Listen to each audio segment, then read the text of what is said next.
what you're saying. I'm going to add on particular things. I have to finish my conversations, and I have to deal with the Minister for the Journey, Travel, and Transport, His Excellency Grand Noble Min Ibn Hotep Bey, because this situation with the plane that crashed, there's been a lot of speculation, and they have found the voice recorder.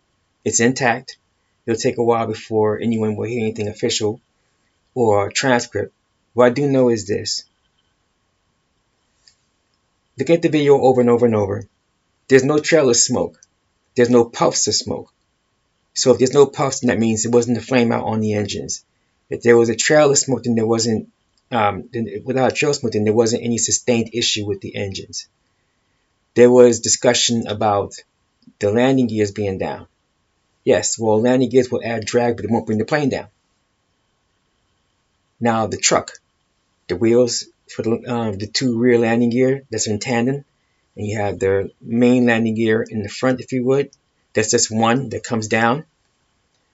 But the ones in the back, the main gear, as they're referred to, they are on what's called trucks, several wheels.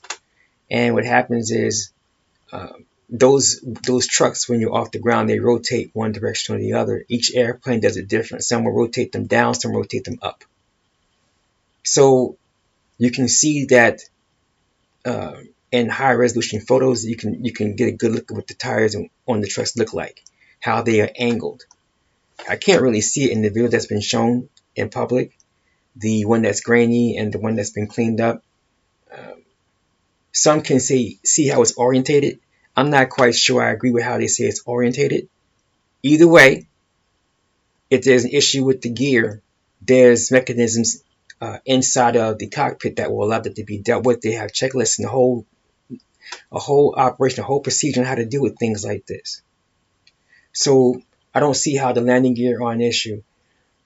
Initially, we couldn't tell whether or not the flaps were down. However, when you look at images of wreckage and things of this nature, apparently the flaps were deployed. Now, I can't tell from the images as to whether they were at 30 flap, 45 flap, 20 flap. Can't tell what they are, but the flaps are in fact down, which means the wings were not parked. So you can't say it took off without the wings set for takeoff. Now, I can't see what happened with the leading edge slats, so I can't speak to as to whether or not they were deployed or not.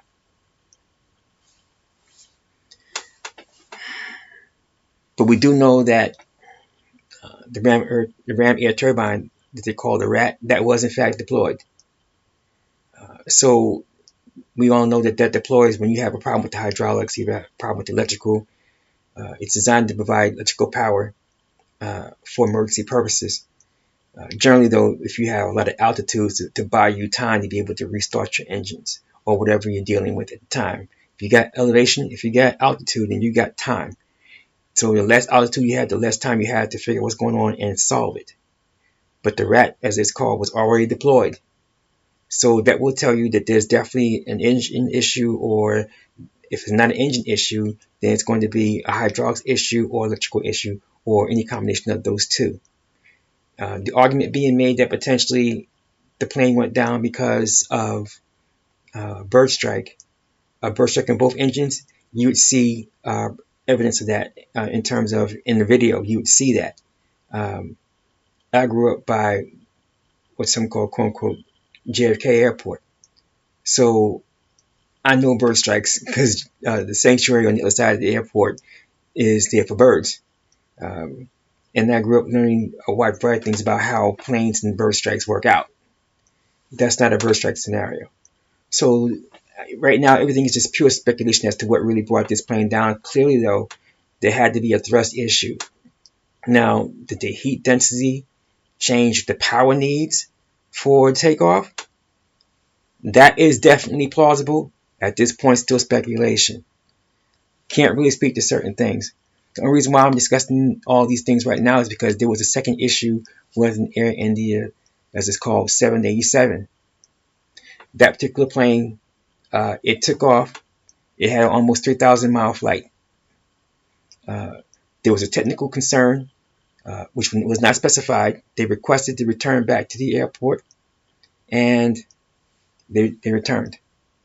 Now, they landed with no issues. Whatever technical issue is or was, has not been publicly disclosed. I do know that the host airport has the right to ask for a report as to what has occurred, what has happened, and is to be dealt with not only by the carrier. There may be some regulatory issues from those who control that particular airport. There's a host of things that come into play now. And the Amexem-Moor-Empire Department for the Joint Travel Transport Air Department, we look at these things because with the hone and shape and mold our talents and skills for the ability to make sure that when we have an airport of our own to operate, we know how to look into these things and how to deal with these things with our own process protocols and procedures. So as we work all these things out from studying these type of activities, it helps us. Until you have hands-on experience, being able to start by getting this type of evidence, this type of wisdom, this type of knowledge and experience from others by watching what they have to deal with, it gets us along the path. So to that end, we're watching to see what happened with this particular second quote-unquote Air India flight that had to turn around. It's the same exact aircraft. And this is just a few Earth days after the crash. And we do know, apparently, that there were 27 Boeing 787s that's in the fleet for corporate Air India. And they did, in fact, do, according to them, a investigation into all their airframes. In other words, they were looking at what's happening with the remaining 787s to make sure that they are safe to fly. So apparently, no red flags have been shown. However, this flight, they returned for technical reasons. And you can't really blame the pilots on this one. I guess they're taking the position of it's better to err to the side of caution. You can't argue with that.